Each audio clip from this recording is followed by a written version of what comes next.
Thank you, and I think that the point that you make about the impact on serving Met officers of this institutional, the systemic difficulties that you have uncovered, really shocking things, is a really important point and very well made. I understand what you say about the gentleness that is required. But I think that Londoners, many Londoners, those Londoners who've been over-policed and under-protected, need to hear that after decades of knowing about institutional corruption in the Metropolitan Police, that it is being taken seriously. And I think that's there is a problem that the term institutional racism, sexism, misogyny, homophobia, that it's become so politicised that the Commissioner wasn't able yesterday to just say, yes, there's a systemic problem, because Londoners really needed to hear that. So may I just say, Assembly Member Russell, from my own bit of London, when people say something's become politicised, it's often a get-out-of-jail card for the word difficult. I've heard it so many times. I'm sorry, you're dealing with a dinosaur. I've been around a long time. And sometimes it is right that we step into what is difficult, and using political, particularly when people like me, I say, oh, I'm independent, I'm not political, I don't want to get into that debate, is actually sometimes a watchword for it's difficult. It is difficult. And in a way, the gentleness has to go both ways. The Met have to realise, the Commissioner, the Deputy Commissioner, that they also owe gentleness to the people of London that want a recognition that their organisation is organisationally, systemically and institutionally biased. And in a way, what I'm sorry, I'm sort of I hadn't actually thought about this before my mouth opened. I've been trying to think overnight how to guide us all through this difficult process, that we respect and acknowledge the extraordinary difficulty. I mean, the statistics in the report are so sad when it comes to black Londoners and non-white Londoners, both in terms of our own staff in the Metropolitan Police and their own officers. So I'm asking really today for gentleness both ways. I'm asking the Met to just take a moment and think about what it might feel and what people are hearing when people won't use a particular word, a kind of don't die in a ditch over it. And I'm asking people to sort of, own where we are with this, which is this is the lived experience of people in the organisation and with people without of the organisation. And I think it's the race one, that finding that people are finding so hard.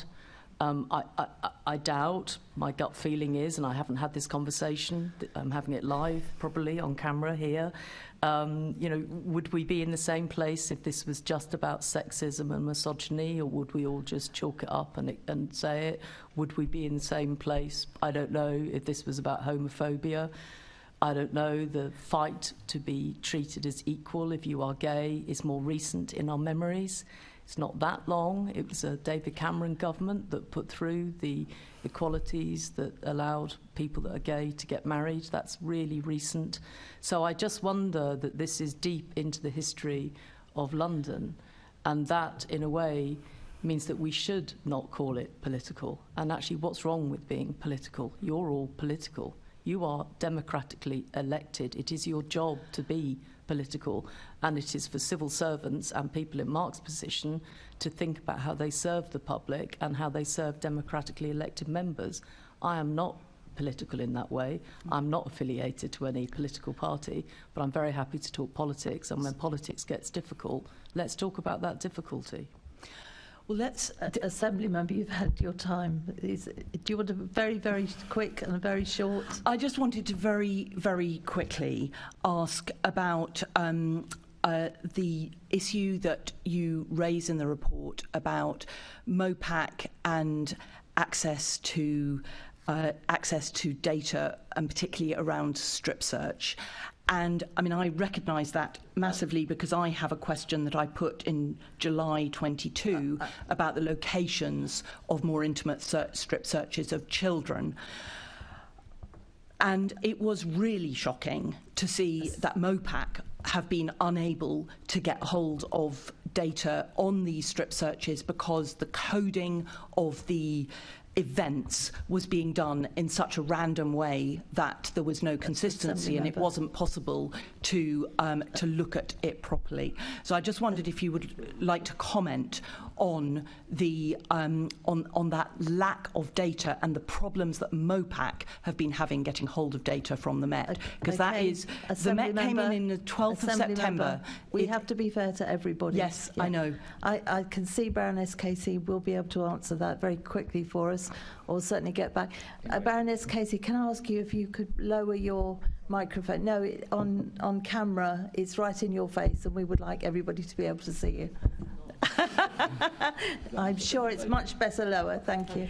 If I could just answer that briefly, and I will be brief. The problem of data in many different forms, not only in relation to the problem that you were talking about, but in relation to the misconduct data, in relation to body-worn video, right across the piece, we found very complicated and difficult data sets to understand, and they're ridden with sort of inconsistencies and inaccuracies. It was very difficult.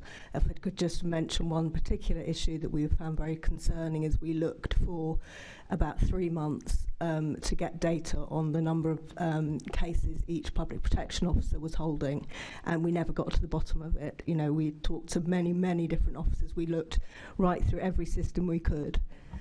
And we had to rely in the end on the Met's latest estimate that they had, which was I think 18 to 21 cases per officer, which I think they put in their force management statement. However, many officers we spoke to were carrying an awful lot more than that,